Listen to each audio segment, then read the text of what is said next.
इस वीडियो में हम लोग डिस्कस करेंगे एफटी कैश से लोन के बारे में। एफटी कैश से अगर बिजनेस लोन लेना हो तो क्या क्या एलिजिबिलिटी रहेंगी, क्या क्या इंटरेस्ट रेट लगेगा और डॉक्यूमेंट की क्या क्या रिक्वायरमेंट रहेगी, और अगर आपको डीएससी की रिक्वायरमेंट हो तो आप कैसे अप्लाई कर सकते हो। एफटी कैश क्या है? एफटी कैश जो है वो एज अ को लेंडर वर्कर, जैसे इंडिफी होता है। इंडिफी ने क्या कर रखा है ना, अपना को लेंडिंग कर रखा है अलग अलग कंपनियों से। ऐसे एफटी कैश ने भी को लेंडिंग कर रखी, but FT cash self funding भी करती है। तो इनके दो प्रोडक्ट होते हैं, एक को लेंडिंग और एक सेल्फ फंडिंग। तो सेल्फ फंडिंग का इनका जो प्रोडक्ट होता है ना, वो एक लिमिटेड पिन कोड एरिया है, उनके पिन कोड्स अलग हैं जहाँ पे सेल्फ फंडिंग करते हैं।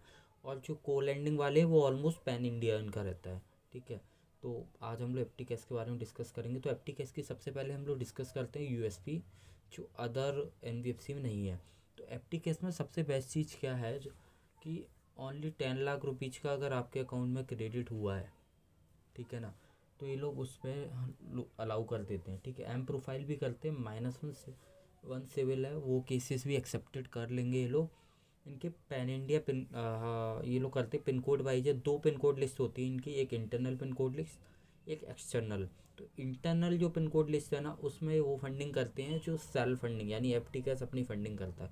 एक्सटर्नल पिन कोड लिस्ट में क्या होता है, अगर आपका पिन कोड एरिया आ रहा है तो फिर ये को लेंडर के थ्रू करेंगे। ठीक है, तो इस तरह से इनका रहता है। तो इनको 1 ईयर के बिजनेस विंटेज की रिक्वायरमेंट है। अगर आपके पास ऑनरशिप प्रूफ है, अगर आप बोथ रेंटेड हो तो 2 ईयर का विंटेज है। सबसे बेस्ट चीज़ इसमें जो है वो है, ये लोग एज अ एमएसएमई को बिजनेस प्रूफ एक्सेप्टेड करते हैं और without any current account. Other company में आप जाओगे तो वो करंट अकाउंट मांगते हैं अगर आपका एमएसएमई है आपके पास, बट ये लोग एमएसएमई को विदाउट करंट अकाउंट एक्सेप्टेड करते हैं। अगर एमएसएमई पे आपको 1 ईयर ओल्ड है तो ये लोग आपको लोन के लिए एलिजिबल कर देंगे। ये लोग प्रोप्राइटरशिप कंपनी में सेविंग अकाउंट को भी एक्सेप्टेड करते हैं।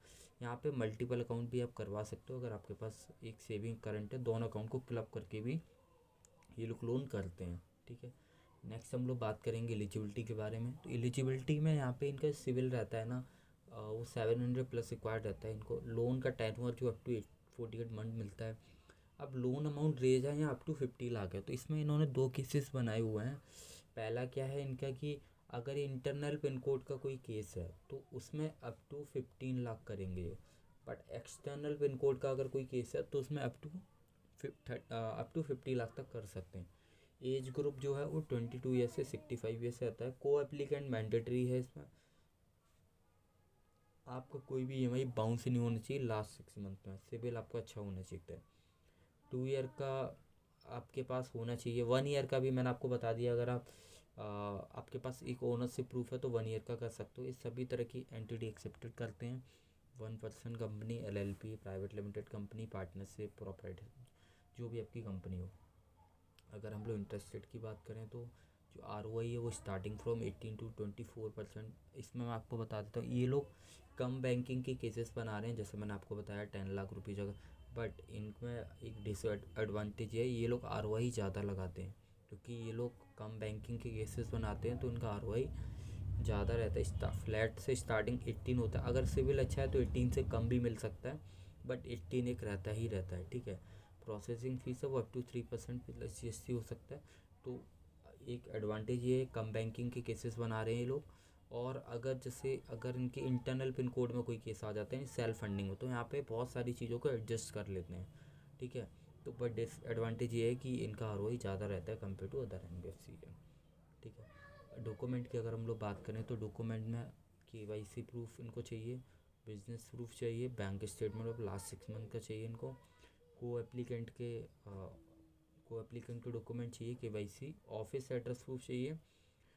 ऑफिस एड्रेस प्रूफ चाहिए। अगर रेंटेड है तो रेंट एग्रीमेंट दे सकते हो, अगर ओनर है तो इलेक्ट्रिसिटी बिल दे सकते हो। ठीक है, इनके बेसिक डॉक्यूमेंट होते हैं। बाकी अगर प्राइवेट लिमिटेड कंपनी है तो उसके डॉक्यूमेंट अलग होते हैं, जिसमें कंपनी के डॉक्यूमेंट, डायरेक्टर की केवाईसी और बैंक स्टेटमेंट और को एप्लीकेंट के वो लगते हैं।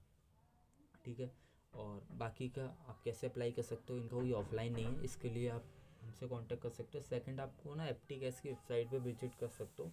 एप्टीकेस की वेबसाइट से आप अप्लाई कर सकते हो वहाँ पे भी, ठीक है। थर्ड, अगर आपको डीएससी की रिक्वायरमेंट है तो कांटेक्ट कर सकते हो। अब इनका मैं डीएससी का प्रोसेस समझा देता हूँ। ये इन लोगों का कोई पोर्टल नहीं होता है।